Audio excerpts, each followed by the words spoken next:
Il est intéressant de constater que la joie, même dans le domaine politique, est capable de modifier les données.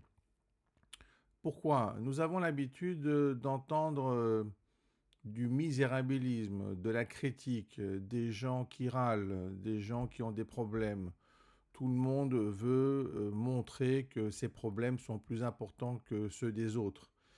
Et par conséquent, on a l'impression que la politique consiste en gros en une thérapie qui veut soigner tout le monde et aider tout le monde. En réalité, si on est dans ce cadre-là, on est vraiment dans un cas d'urgence et on n'exploite pas la joie que produit l'effort qui est accompli et le devoir accompli et ensuite évidemment l'exploit. Pourquoi ne pas l'utiliser? Parce que nous n'avons pas l'habitude de valoriser le positif. Nous avons l'habitude en politique de gérer le positif comme une circonstance exceptionnelle, comme quelque chose qui n'a pas lieu d'être, mais finalement qui a eu lieu.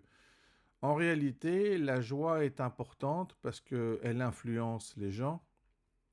Ils veulent aussi de la joie, ils ne veulent pas seulement de la misère, ils ne veulent pas seulement des problèmes, ils ne veulent pas seulement des solutions, ils veulent aussi des idées nouvelles, des innovations, quelque chose qui change les données sans forcément résoudre des problèmes, sans en créer d'autres, mais en créant des nouvelles idées, on se rend compte qu'on peut vivre dans un autre monde que celui qui était prévisible et prévu.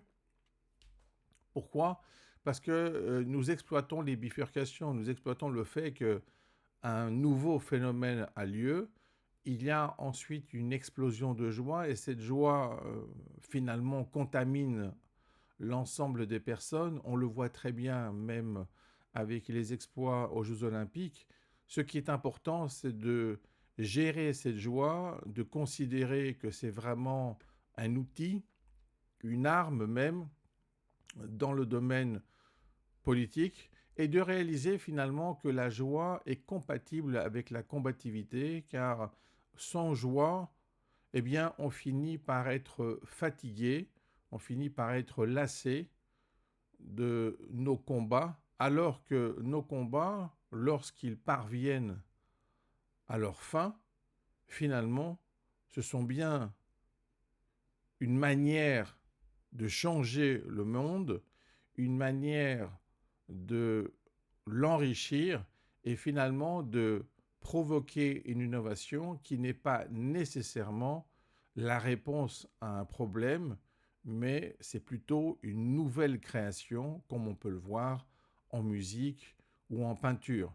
Donc, pensez que dans le domaine politique, la joie est importante.